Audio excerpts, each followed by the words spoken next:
Hello everyone, welcome to my channel. It's Kritika. आज जो हमारा जो चैप्टर है ज्योग्राफी ओल्ड एनसीईआरटी है और इसका थर्ड चैप्टर हम लोग स्टार्ट करने वाले हैं। ये जो चैप्टर है ये काफ़ी इंपॉर्टेंट है हर एक कॉम्पिटिटिव एग्ज़ाम के पर्पस से, खास करके सीटेट वालों के लिए और इवन जो भी टीजीटी सोशल साइंस के लिए प्रिपरेशन कर रहे हैं उनके लिए भी काफ़ी इंपॉर्टेंट है। एक्चुअली ये जो चैप्टर है वो एक बेसिक बनाता है आपका इस फील्ड में, यानी कि जैसे आप अर्थ के बारे में पढ़ना शुरू करोगे तो आपको पहले अपने बेसिक्स क्लियर करने पड़ेंगे। और ये जो चैप्टर है ये उन बच्चों के लिए भी है जो 6th क्लास में अभी अभी आए हैं और उनके लिए एनसीईआरटी जो है वो मेन सब्जेक्ट है। मेन जो बुक है वो एनसीईआरटी फॉलो करते हैं उनके स्कूल में, और इवन ये रेफरेंस बुक भी हो सकती है उन लोगों के लिए। चलो अपना चैप्टर जो है वो स्टार्ट करते हैं। चैप्टर का नाम है मोशन ऑफ द अर्थ। अब देखो, मोशन का मतलब क्या होता है, what is the meaning of motion. Motion का मतलब होता है कोई भी चीज़ जो कि स्पीड में है या फिर गति में है, यानी कि मोशन में है, चल रही है, ठीक है, उसको कहते हैं। फॉर एग्जाम्पल अगर हम लोग चल रहे हैं, that we are in motion, हम लोग मोशन में हैं। सेम ऐसे ही जो अर्थ है वो कंटिन्यूसली एक मोशन में है, और जो दो मोशंस हैं उनके बारे में हम इसमें पढ़ने वाले हैं। Okay, let's begin. स्टार्ट करते हैं। As you know that the earth has एक टिप है, जैसे ही जो भी लाइन आपको हाईलाइटेड वर्ड दिखाई दे वहाँ उस चीज़ को ना अंडरलाइन कर लेना है, फिर आप लोग क्या करो नोटबुक में नोट कर लो अपनी, ताकि आपको क्या हो रिवाइज करने में ईजी रहे। As you know that the earth has a two type of motions, namely rotation and revolution. अब देखो, मैंने वही बताया था दो टाइप की मोशंस होती है। तो पहली जो मोशन है वो कौन सी है, रोटेशन है, और सेकंड जो मोशन है वो है रेवोल्यूशन। ठीक है, इन दोनों में डिफरेंसेस भी आपको भी पता चलेंगे, इनका क्या सिग्निफिकेंस है, इसकी वजह से क्या क्या चीज़ें अर्थ पर चेंज होती हैं उसके बारे में भी पता चलेगा आपको। Rotation is the movement of earth on its axis. अब देखो, रोटेशन जब अर्थ अपनी ही एक्सिस पर रोटेट कर रहा है एक पर्टिकुलर डायरेक्शन में, that is called rotation. Rotation जो होती है वो छोटी मोशन की यूनिट होती है, मतलब इसमें थोड़ी सी दूरी कवर हो रही है, दूरी भी नहीं, वो अपनी ही स्पिन मतलब अपनी ही एरिया पे घूम रहा है। जैसे फॉर एग्जांपल आप एक जगह खड़े हैं और आप चारों तरफ 360 डिग्री घूम जाओ, बस जगह वही है बट आप 360 डिग्री घूम रहे हो, दैट इज कॉल्ड रोटेशन। ठीक है, the movement of earth around the sun in a fix path और orbit in the, it's called revolution. अब देखो, रेवोल्यूशन का मतलब क्या है, रेवोल्यूशन मतलब अर्थ का अपनी एक ऑर्बिट, अपनी एक लाइन है उसकी, उसके ऊपर घूमना, वो भी किसके अराउंड, सन के around, that is called revolution.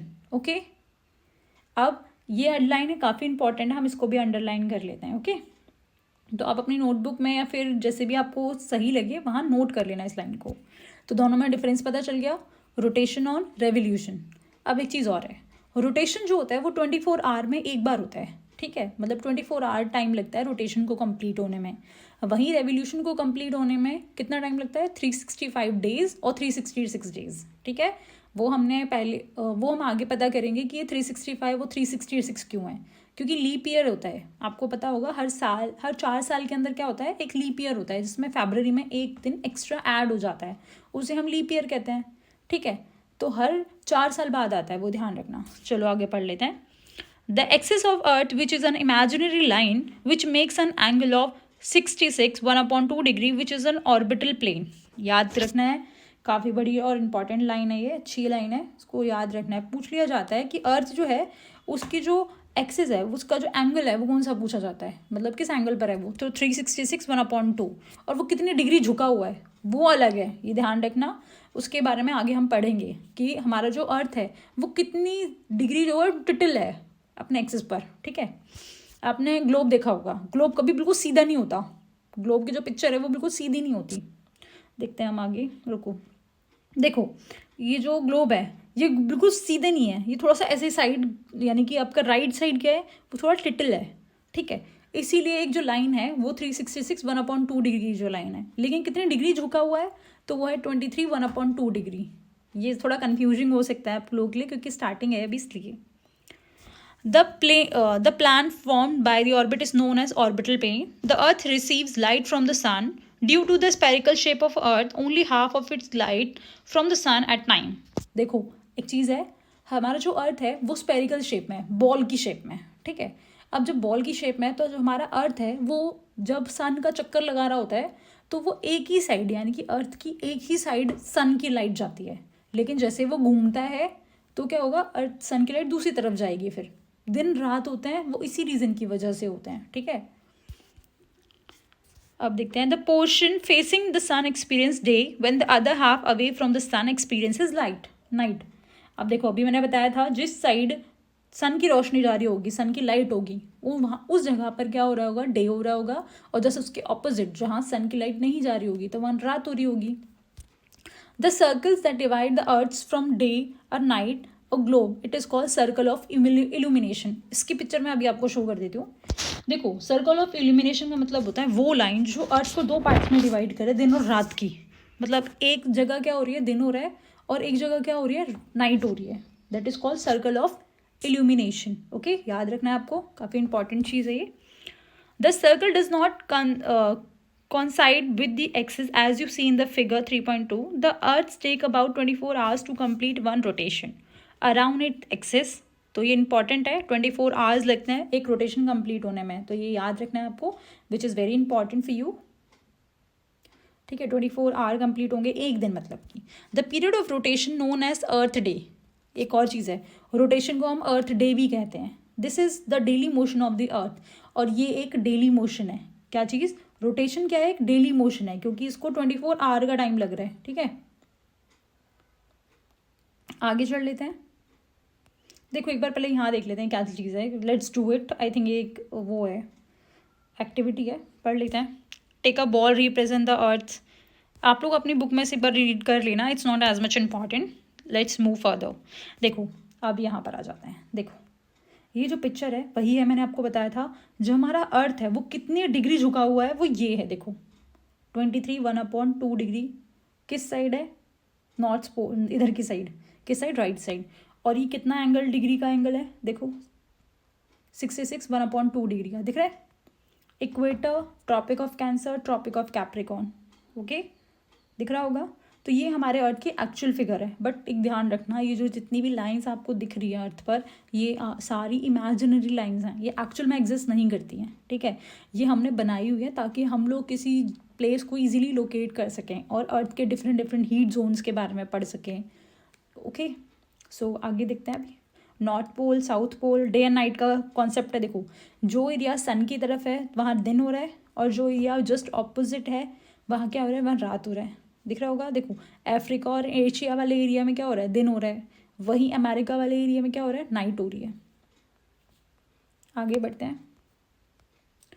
What would happen if the earth did not rotate? अब देखो एक क्वेश्चन है कि अगर अर्थ रोटेट नहीं करता तो क्या होता। The portion of earth facing the sun would always experience day, those bringing continuous warmth the region, other half would remain in the darkness and be freezing cold at the time. Life would not have been possible in such extreme condition. So it's true. यानी कि जो area सन की तरफ होता वहाँ क्या होता, वहाँ पर हर टाइम गर्मी रहती, और वहीं वो एरिया जो बिल्कुल सन के ऑपोजिट है वो एरिया क्या होता है, वो हमेशा ठंडा रहता, और वहाँ इतनी ज़्यादा ठंड होती कि एक्सट्रीम टेम्परेचर होता, और हो सकता है लाइफ सर्वाइव ही नहीं कर पाती। ठीक है, the second motion of earth around the sun its orbit it's called revolution. ये सेकेंड मोशन है। सेकेंड मोशन में क्या हो रहा है, अर्थ जो है वो अपने पर्टिकुलर एक फिक्स पाथ पर सन के आसपास चक्कर लगाता है, यानी कि पूरा एक सर्कल कंप्लीट करता है। That is called revolution. Revolution जो होती है वो एक बड़ी यूनिट है, यानी कि उसको ज़्यादा टाइम लग रहा है होने में। It takes 365 1/4 days, 1 year. It's revolve around the sun. We consider a year is a consist of 365 days only and ignore 6 hours for the shake of convenience. ठीक है, हम लोग क्या करते हैं अपने कन्वीनियंस के लिए 6 आवर्स जो है उसको कंसिडर नहीं करते। देखो 1/4 का मतलब क्या हो गया, ये 6 आवर्स को कंसिडर कर रहे हैं, मतलब बता रहे हैं। जो बाकी के जो 6 घंटे हैं हम 4 सालों में एक दिन प्लस करके 366 डेज का ऐड कर देते हैं, किस में, लीप ईयर में, यानी कि एक डे को फरवरी में इंक्लूड कर दिया जाता है, वो एक लीप ईयर होता है। हम अपने कन्वीनियंस के अकॉर्डिंगली हम 365 डेज कहते हैं। अब देखो The ancient Indian astronomer Aryabhatta had stated that the earth is round and it rotates on its axis. Aryabhata जो थे वो एक एस्ट्रोनॉमर थे, उन्होंने क्या बताया था, सबसे पहले बताया था कि जो अर्थ है वो रोटेट भी कर रहा है और रेवोल्यूशन भी कर रहा है। ठीक है, आगे देखना। देखो ये काफ़ी इंपॉर्टेंट फिगर है, ध्यान से देखो। स्प्रिंग, ये सन है, सन के चारों ओर ऐसे घूम रहा है अर्थ, दिख रहा है, वेस्ट टू ईस्ट डायरेक्शन में घूम रहा है। देखो एरो दिखाई दे रहे होंगे।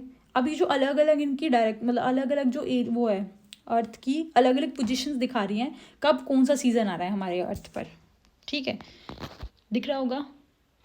जब नॉर्दर्न हेमिस्फीयर में सर्दी है ना तो सदर्न हेमिस्फीयर में गर्मी हो रही होती है, ध्यान रखना। और जब सदर्न हेमिस्फीयर में सर्दी होती है तो ऊपर नॉर्दर्न हेमिस्फीयर में क्या होता है, गर्मी हो रही होती है। वो चीज़ें दिखाई गई हैं इसमें। इक्विनॉक्स ऑटम, फिर उसके बाद विंटर, फिर उसके बाद स्प्रिंग, फिर अभी आ गया समर, जून, दिख रहा है। ये सारी चीज़ें ये अर्थ के रोटेशन की वो रेवोल्यूशन की वजह से है, वो भी सन के अराउंड। जब अर्थ सन के अराउंड चक्कर लगाता है, 365 डेज कंप्लीट करता है अपना, तब हमारे डिफरेंट जो सीजन्स हैं वो चेंज होते हैं, ठीक है, क्योंकि पोजीशंस अलग अलग टाइम पे अलग अलग जगह होती है सन वो अर्थ की, इसीलिए हमारे जो सीजन्स हैं वो चेंज होते हैं। तो ध्यान रखना, अगर कोई पूछे दिन रात किसकी वजह से होता है तो आप क्या बताओगे, रोटेशन की वजह से। लेकिन वहीं सीजन्स चेंज किसकी वजह से होते हैं, तो वो है रेवोल्यूशन की वजह से। Okay, I hope it will clear for you. So अब आगे पढ़ लेते हैं एक बार।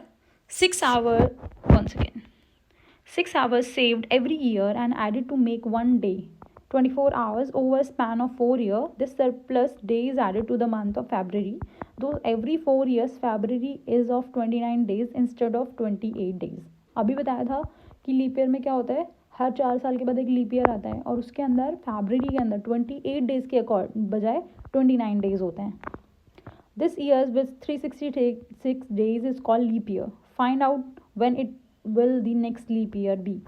अब देखो ये हम अंडरलाइन कर लेते हैं, 366 वाले डे ईयर को क्या कहते हैं, लीप ईयर कहते हैं। अभी 2024 गया है, वो एक लीप ईयर था। अब जो 2028 आएगा वो एक लीप ईयर होगा, ठीक है, हर 4 साल में आता है, ये ध्यान रखना। इवन आप ये देख लो, जो 4 की टेबल में जो काउंटिंग्स आ रही हैं, जो नंबर्स 4 की टेबल में आ रहे हैं वो लीप ईयर वाले होंगे। तो 2024 आया था, अब 28 आएगा, फिर 32 आएगा, फिर 36 आएगा, ऐसे, ठीक है। Find out when it the next leap year, तो अब नेक्स्ट लीप ईयर कब आएगा, 2028 में। अब from figure 3.3 it is a clear that the earth has a going around the sun as elliptical orbit. Notice that throughout its orbit the earth is inclined the same direction. A year is usually divided into summer, winter, spring and autumn season. Season change due to the change in the position of earth around the sun. देखो अब जो हमारा सन है वो कभी जो हमारा अर्थ है सॉरी, वो कभी सन के काफ़ी पास होता है और कभी बहुत ज़्यादा दूर होता है। जब ज़्यादा पास होगा तो समर होता है और जब दूर हो जाता है तो क्या होता है, तब विंटर होती है, ठीक है। और जो हमारा सीजन चेंज होता है वो हमेशा रेवोल्यूशन की वजह से होते हैं। तो आपको ये चीज़ ध्यान रखनी है। आगे एक बार रीड कर लेते हैं क्या चीज़ है। आई थिंक ये एक वो दे रखी है, एक्टिविटी ही दे रखी है, it's not as much important. So इसके आगे का जो टॉपिक है हमारा वो हम लोग नेक्स्ट क्लास में कवर करेंगे, क्योंकि इसके आगे के जो टॉपिक है वो थोड़े कन्फ्यूजन हो सकते हैं आप लोगों के लिए, ठीक है। जैसे समर सॉलिस्टिक्स आएगा इसके अंदर, विंटर सॉलिस्टिक आएगा, ठीक है। फिर इसके बाद देखो यहाँ पर है इक्विनॉक्स आएगा सितंबर में, फिर वहीं आ जाएगा स्प्रिंग वाला, फिर यहाँ पर समर सॉलिस्टिक, विंटर सॉलिस्टिक, सारी चीज़ें आएंगी। तो ये थोड़े कन्फ्यूजिंग टॉपिक्स हैं, तो इसके बारे में हम लोग नेक्स्ट क्लास में पढ़ने वाले हैं। आई होप आपको यहाँ तक समझ आया होगा, क्योंकि अभी तक तो बहुत ईजी था, बट नेक्स्ट जो क्लास होगी वो थोड़ी सी मतलब ऐसी होगी, कन्फ्यूजिंग हो सकती है। तो डोंट वरी, बट मैं ईजीली लैंग्वेज में आपको समझा दूँगी। अगर आपको यहाँ तक इस क्लास में कुछ भी ना समझ आया हो तो प्लीज़ मुझे आप कमेंट सेक्शन में बता देना। और अगर मेरा पढ़ाया हुआ अच्छा लगता हो then please hit the like button और कमेंट में ज़रूर बताना कि कैसा लगा। Okay, thank you so much for watching this video and please like, comment and subscribe my channel. Thank you.